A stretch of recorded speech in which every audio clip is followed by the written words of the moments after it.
Hello, ഇന്നത്തെ കഥയിലേക്ക് എല്ലാവർക്കും സ്വാഗതം. അങ്ങനെ പ്രകാശൻ ആകെ കൂടെ തട്ടിക്കയറുകയാണ് ദീപയുടെ അടുത്തും കിരണിൻ്റെ അടുത്തും കല്യാണിൻ്റെ അടുത്തൊക്കെ. അപ്പം കിരണാണെങ്കിൽ ദേഷ്യത്തോടെ പറയുന്നുണ്ട്, നെഞ്ച് പണിമുടക്കി നിൽക്കുക. ആ സമയത്ത് ഇരുട്ടിച്ചൊരു ചുരുട്ടി ഒരു ഇടി തന്നാലേ താനിവിടെ കിടക്കും. അപ്പോൾ പ്രകാശൻ പറയുന്നുണ്ട്, അതേടാ കിരണേ, നീ ഇടി തന്നാൽ ഞാൻ ചിലപ്പോൾ ഇവിടെ കിടന്ന് മരിച്ചു എന്ന് വരും. അങ്ങനെ മരിക്കുമെന്ന് ഉറപ്പുള്ളവർക്ക് ഒന്നിനെയും യാതൊരു പേടിയും കാണില്ല. അപ്പം ഭാനുമതി ഇടയിൽ കയറുകയാണ്, നീ വാട പ്രകാശ, ഈ നാണോ മാനമില്ലാത്ത ഇവരോടൊക്കെ സംസാരിച്ച് നമ്മളെന്തിനാ വെറുതെ നമ്മുടെ വില കളയുന്നത്. അതിനുശേഷം അവർ കിരണിനോട് പറയാണ്, എടാ, അന്തസ്സുള്ളവരോട് അന്തസ്സായിട്ട് സംസാരിക്കണം, അതാണ് അന്തസ്. എടാ ചെറുക്കാ. എന്നിട്ട് ദീപക്ക് നേരെ തിരിഞ്ഞിട്ട് പറയാണ്, ഇവളെ ഇപ്പോഴും നിൽക്കുന്ന നിൽപ്പ് കണ്ടോ, കണ്ണെഴുതി പൊട്ടും തൊട്ട് ഒരുക്കത്തിനൊന്നും ഒരു കുറവുമില്ല. പിന്നെ അവൾക്കൊരു കുറവേ ഉള്ളൂ, ഭർത്താവില്ലെന്നൊരു കുറവ്. അതുകൊണ്ട് അവൾക്ക് വേണ്ടി നീ നല്ലൊരാളെ ഭർത്താവായി കണ്ടെത്ത്, എന്നിട്ട് അയാൾക്ക് ഇവളെ കെട്ടിച്ചു കൊടുക്ക്. അത് കേട്ടതും ദീപ ദേഷ്യത്തോട് പറയുന്നുണ്ട്, അത് മോനെ കൊണ്ട് അമ്മ ചെയ്യിച്ചാൽ മതി, ഇയാൾക്ക് അതിനൊരു മടിയും കാണൂല. അത് കേട്ടതും പ്രകാശൻ ദേഷ്യത്തോടെ പറയുന്നുണ്ട്, അതേടി, അല്ലെങ്കിൽ തന്നെ നിന്നെ ആരാ ഇപ്പോൾ മനസ്സ് ഭാര്യയായി സങ്കല്പിച്ചുകൊണ്ട് നടക്കുന്നേ? നിന്നെ ഞാൻ അന്നേ തഴഞ്ഞില്ലേ. എൻ്റെ മനസ്സിൽ നീയും നിന്റെ 2 പെൺമക്കളും എന്നേ മരിച്ചു കഴിഞ്ഞു. എൻ്റെ മോൻ മാത്രമേ ഉള്ളൂ എൻ്റെ മനസ്സിൽ. അവനെ ജയിലിൽ നിന്ന് ഇറക്കിക്കൊണ്ട് വന്നു കഴിഞ്ഞാൽ സ്വസ്ഥമായിട്ട് സമാധാനമായിട്ട് ഞാനും എൻ്റെ മോനും എൻ്റെ അമ്മയും ജീവിക്കും. കാത്തിരുന്നു കണ്ടോ നിങ്ങളെല്ലാവരും. അത് കേട്ടപ്പോൾ അവർക്ക് മൂന്നാക്കും പുച്ഛം വരികയാണ്. ഞാൻ എപ്പോഴും പറയാറില്ലേ, രാജകുമാരനെ പോലെ വാഴിക്കും നിൻ്റെയൊക്കെ മുന്നിൽ. എന്നിട്ട് അഹങ്കാരത്തോടു കൂടി അവരെ 3 പേരെ നോക്കിയിട്ട് അമ്മയെ ചേർത്ത് പിടിച്ചുകൊണ്ട് അയാൾ ഇറങ്ങിപ്പോവുകയാണ്. അയാൾ പോയതിനു ശേഷം കിരണ് കല്യാണിയോടായിട്ട് പറയുന്നുണ്ട്, എന്തോ കോളത്തിട്ടുണ്ട്, അതാണ് അയാൾക്ക് ഇത്ര അഹങ്കാരം. കിരണും കല്യാണിയും നേരെ കാണാൻ പോയത് രൂപയും ചന്ദ്രസേനനെയുമാണ്. ആ സമയത്ത് ചന്ദ്രസേനൻ ചോദിക്കുന്നുണ്ട്, പ്രകാശിന് ലോട്ടറി ഒന്നും അടിച്ചില്ലല്ലോ?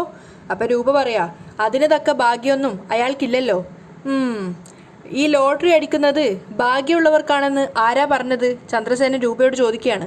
ലോട്ടറി അടിച്ചവർ രക്ഷപ്പെട്ടിട്ടുള്ളത് വളരെ കുറവാ. കിരണും അത് അംഗീകരിക്കുന്നുണ്ട്. അപ്പം കല്യാണിയും പറയുന്നുണ്ട്, എന്തോ കോൾ അടിച്ചിട്ടുണ്ട്. അതിൽ നിന്ന് മോൾക്ക് എന്താ മനസ്സിലായത്? സേനൻ ചോദിക്കുന്നുണ്ട്. അന്ന് അവൻ വന്ന് കെഞ്ചിയപ്പോൾ മോള് കരുതിയില്ലേ അവൻ്റെ സ്വഭാവത്തിൽ ചെറിയൊരു മാറ്റെങ്കിലും വന്നൂന്ന്? ആ തോന്നൽ തെറ്റായിരുന്നു എന്ന് ഇപ്പോൾ മനസ്സിലായല്ലോ.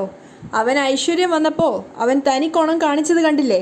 കല്യാണം ഒന്നും മിണ്ടാതെ നിൽക്കുകയാണ്, കാരണം അന്ന് അവൾക്ക് അങ്ങനെ തോന്നിയിട്ടുണ്ടായിരുന്നു. അപ്പം കിരണും പറഞ്ഞു കൊടുക്കുകയാണ്, ഇതാണ് അയാളുടെ യഥാർത്ഥ മനസ്സ്. അങ്ങനെയുള്ളവരെ ജോലിക്ക് വെച്ചാൽ അച്ഛനും അമ്മയും പറഞ്ഞതുപോലെ ആയിരിക്കും. അയാൾ ഞങ്ങളുടെ നാശം കണ്ടേ അടങ്ങുള്ളൂ, അതിൽ തർക്കമൊന്നും വേണ്ട.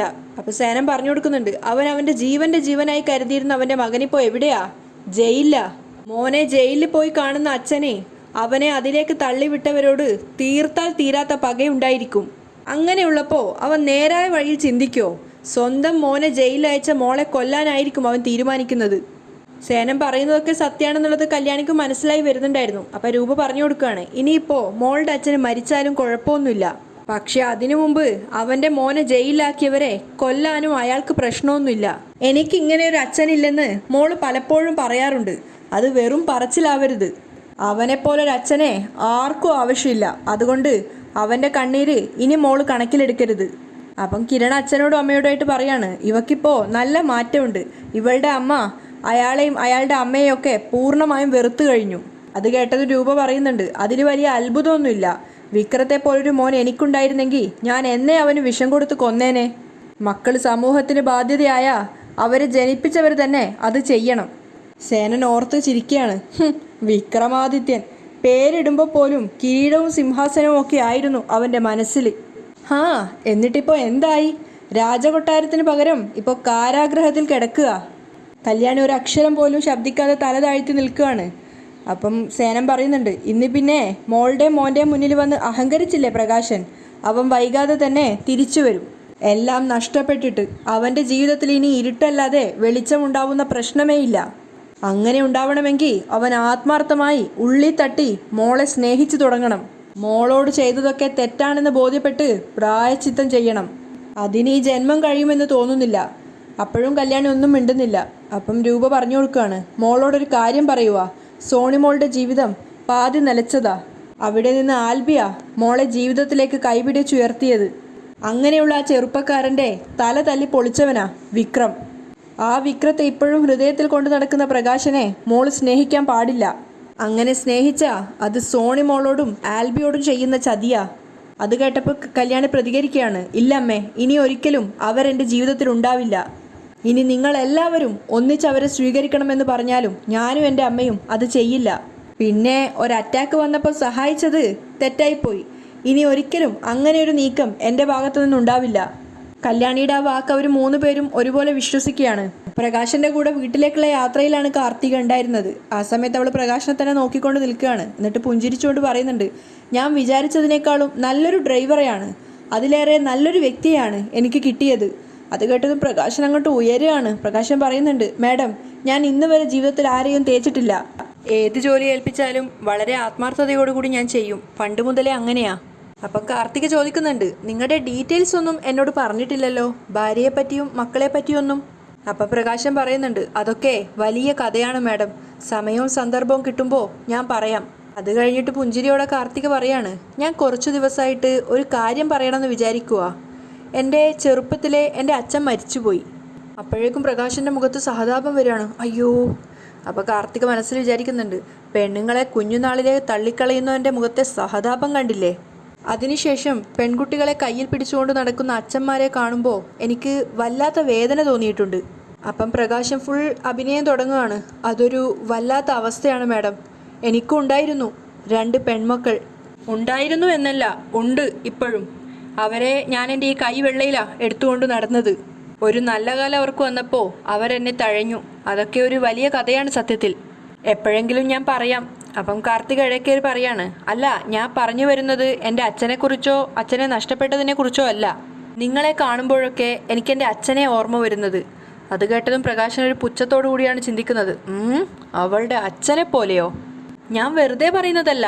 എൻ്റെ അച്ഛനിപ്പോൾ ജീവിച്ചിരുന്നെങ്കിൽ നിങ്ങളെയും എൻ്റെ അച്ഛനെയും കണ്ട ട്വിൻസ് ആണെന്നേ പറയൂ. കാർത്തിക പുഞ്ചിരിച്ചുകൊണ്ടാണ് പ്രകാശനോട് പറയുന്നത്. അപ്പം പ്രകാശനൊന്ന് ഇടം കണ്ടിട്ടിട്ട് കാർത്തികയെ നോക്കുന്നുണ്ട്. അപ്പം കാർത്തിക പറയാ, അത്രയ്ക്ക് സാമ്യമുണ്ട് നിങ്ങൾ തമ്മിൽ. ദൈവത്തിൻ്റെ ഒരു കളി നോക്കണേ മാഡം. 2 പെൺമക്കൾ എന്നെ തള്ളിക്കളഞ്ഞു, അതിനു പകരം ഒരു മോളെ ദൈവം എനിക്ക് തന്നു. അപ്പം കാർത്തിക അതിശയത്തോട് ചോദിക്കുകയാണ്, 2 പെൺമക്കളും നിങ്ങളെ തള്ളിക്കളഞ്ഞായിരുന്നോ? ആ, ഞാൻ പറഞ്ഞില്ലേ, പറയാനാണെങ്കിൽ ഒരുപാടുണ്ട്. അത് കേട്ടപ്പം കാർത്തിക പറയുന്നുണ്ട്, എൻ്റെ അമ്മ ഇപ്പോൾ ചെന്നൈയിലാണ്. എന്നെങ്കിലും ഒരിക്കൽ എൻ്റെ അമ്മ വരികയാണെങ്കിൽ എൻ്റെ അമ്മയും പറയും നിങ്ങൾക്ക് എൻ്റെ അച്ഛൻ്റെ അതേ ചായയാണെന്ന്. അപ്പം മിററിൽ നോക്കിക്കൊണ്ട് പ്രകാശം വിചാരിക്കുകയാണ്, ഇനിയിപ്പോൾ ഇവളുടെ അമ്മയെ കൊണ്ട് എന്നെ കെട്ടിക്കാനുള്ള പരിപാടിയാണോ? ഇനിയിപ്പോൾ കെട്ടേണ്ടി വന്നാൽ കെട്ടും. എൻ്റെ മോനെ ജയിലിൽ നിന്ന് പുറത്തിറക്കണം, നല്ലൊരു ജീവിതം ജീവിക്കണം. അങ്ങനെ ചിന്തിച്ചുകൊണ്ടിരിക്കുമ്പോൾ കാർത്തിക് ചോദിക്കുകയാണ്, എന്താ ആലോചിക്കുന്നേ? അല്ല മാഡം, എൻ്റെ ഭാര്യ ഇപ്പോൾ ജീവിച്ചിരിപ്പുണ്ട്. പക്ഷേ നമ്മളൊരു പ്രായമൊക്കെ എത്തിക്കഴിയുമ്പോൾ നമ്മൾ ചിലപ്പോൾ വയ്യാത്ത ഭർത്താവും മക്കളൊക്കെ നല്ല വെൽ സെറ്റിൽഡും ആണെങ്കിൽ ഭർത്താവിനെ ഉപേക്ഷിച്ച് മക്കൾക്കൊപ്പം പോവും.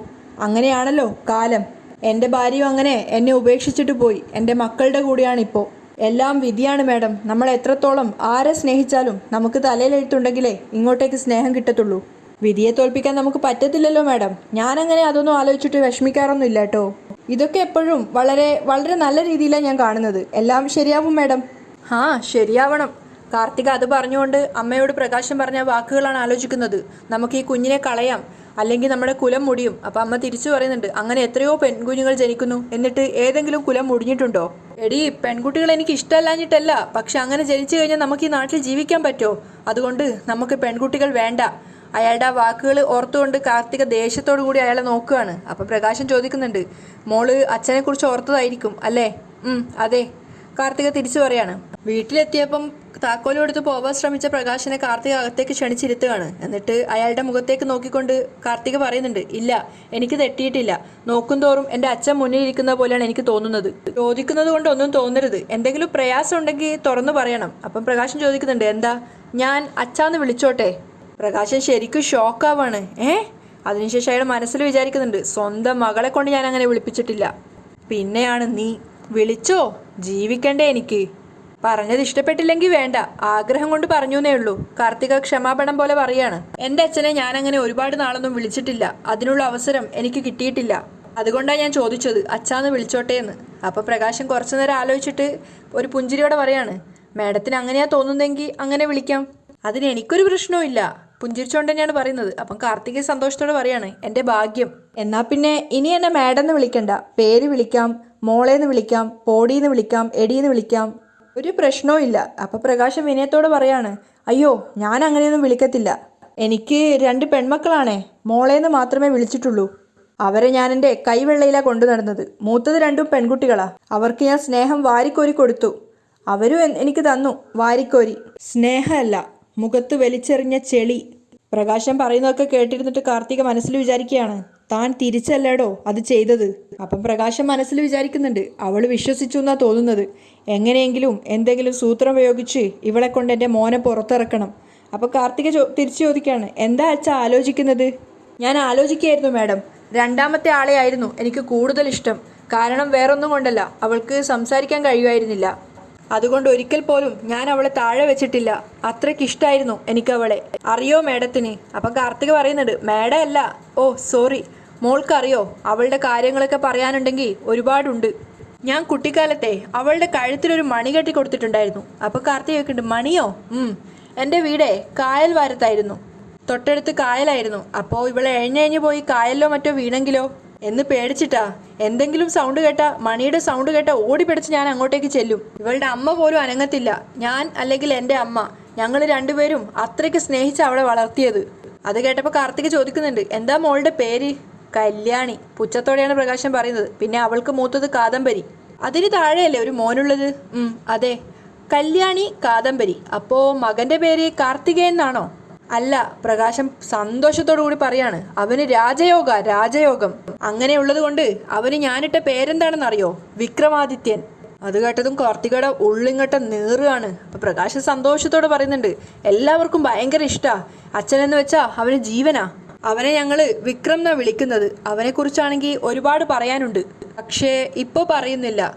അപ്പം കാർത്തിക ചോദിക്കുകയാണ്, എന്നിട്ട് ആ സംസാരശേഷിയില്ലാത്ത മോൾ ഇപ്പോൾ എവിടെ? ഒന്നും പറയണ്ട. കിരൺ എന്ന് പറയുന്ന ഒരുത്തൻ, ഒരു പണക്കാരൻ അവളെ സ്നേഹിച്ച് കെട്ടി. അവന് സ്വത്തും പണമൊന്നും വേണ്ടല്ലോ, അവൻ വലിയ പൈസക്കാരനാണല്ലോ. പക്ഷെ ഒരു കണ്ടീഷൻ വെച്ചു, അവളെ ഒത്തിരി സ്നേഹിക്കുന്ന അവളുടെ അച്ഛനെയും അമ്മൂമ്മയും വിട്ട് അവൻ്റെ കൂടെ ജീവിക്കണമെന്ന്. പെൺകുട്ടികളല്ലേ, ഒരു സ്ഥിതി കിട്ടിക്കഴിയുമ്പോൾ അവർക്ക് അച്ഛനെയും വേണ്ട അമ്മൂമ്മയും വേണ്ട. തഴയപ്പെട്ടു ഞങ്ങൾ. പിന്നെ ഞാനും എൻ്റെ അമ്മയും അവളുടെ വീട്ടിൽ കയറരുതെന്നായിരുന്നു പറച്ചിൽ. നല്ല സ്ഥിതി ആയിപ്പോയില്ലേ. പക്ഷേ എൻ്റെ ഭാര്യയ്ക്ക് ഒരു നാണവും ഇല്ല. അവൾക്ക് നല്ല സ്ഥിതിയുള്ള മകളുടെ കൂടെ ജീവിക്കാനായിരുന്നു ആഗ്രഹം. അങ്ങനെ എന്നെയും എൻ്റെ അമ്മയെയും എൻ്റെ മകനെയും ഉപേക്ഷിച്ച് അവൾ ആ നല്ല സ്ഥിതിയുടെ ഉള്ള മോളുടെ കൂടെ ജീവിക്കാൻ വേണ്ടി പോയി. അപ്പോൾ കാർത്തിക ചോദിക്കുന്നുണ്ട്, അപ്പോൾ ആ അമ്മയ്ക്ക് അവിടെ എതിർപ്പില്ലായിരുന്നോ? അവളുടെ സ്വഭാവത്തെക്കുറിച്ച് പിന്നെ പറയാത്തതോ നല്ലത്. എവിടെ പണം കണ്ടോ അവിടെ പോയിരിക്കും. പിന്നെ അവൾക്ക് ഭർത്താവൊന്നുമില്ല. എൻ്റെ അമ്മയാണെങ്കിൽ അവൾക്ക് ഒരു വിലയും ഇല്ല. ഞങ്ങൾ അവിടെ പോയി നിന്നേനെ മോളെ. എന്നാ അവൾ പറയുന്നത് എന്താണെന്ന് വെച്ചാൽ, ഞങ്ങൾ അവിടെ പോയി വേലക്കാരെ പോലെ നിൽക്കണമെന്ന്. ശരി, സഹിക്കാം. വേലക്കാരെ പോലെ ഒതുങ്ങിക്കൂടി കഴിയാം. പക്ഷേ വയസ്സായവരെ അവർക്ക് തീരെ താല്പര്യമില്ലെന്നേ. എൻ്റെ അമ്മയെ ഏതെങ്കിലും വൃദ്ധസദനത്തിൽ കൊണ്ടാക്കാനാ പറഞ്ഞത്. അപ്പോഴും എൻ്റെ അമ്മ പറഞ്ഞു, ഞാൻ പൊയ്ക്കോളാം മോനെ, നീ നിന്നോന്ന്. അങ്ങനെ എൻ്റെ അമ്മയെ നിർത്താത്തെടുത്ത് എനിക്ക് നിൽക്കാൻ പറ്റുമോ? മോള് പറ. പക്ഷേ എൻ്റെ അമ്മയെ വേദനിപ്പിച്ചുകൊണ്ട് ഞാൻ ഒന്നും ചെയ്യില്ല.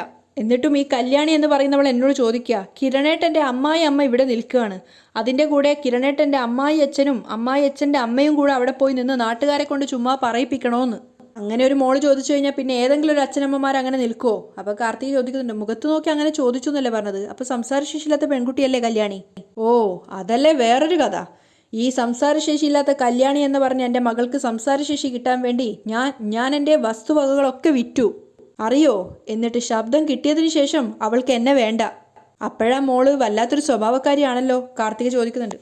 വല്ലാത്ത സ്വഭാവം. സ്വന്തം അച്ഛന് ഇഷ്ടമല്ലാത്തൊരുത്തി. അവളുടെ മൂത്തവളും കണക്കാ കാദംബരി. അവളും അവളുടെ കെട്ടിയോനും ഒരു വിലയും തരുന്നില്ലെന്നേ എനിക്ക്. പിന്നെ എനിക്ക് ആകെ ഒരു സമാധാനമുള്ളത് എൻ്റെ മോനാ. അവൻ്റെ കാര്യത്തെക്കുറിച്ച് ഓർത്തു കഴിഞ്ഞാൽ എനിക്ക് ഒരുപാടുണ്ട് പറയാൻ. പറഞ്ഞു കഴിഞ്ഞാൽ ഞാൻ പൊട്ടിക്കരഞ്ഞു പോവും. അതൊക്കെ വേറൊരു അവസരത്തിൽ പറയാം. ഞാൻ പൊക്കോട്ടെ എന്ന് ചോദിച്ച് പ്രകാശൻ എഴുന്നേറ്റ് പോകാൻ ശ്രമിച്ചപ്പോഴേക്കും കാർത്തിക പിന്നീന്ന് വിളിക്കുകയാണ്, ഒന്ന് നിന്നേ. അല്ല, ആ അമ്മ ഇപ്പോൾ എവിടെയുണ്ട്? അച്ഛൻ്റെ അമ്മ, അതായത് എൻ്റെ അമ്മൂമ്മ.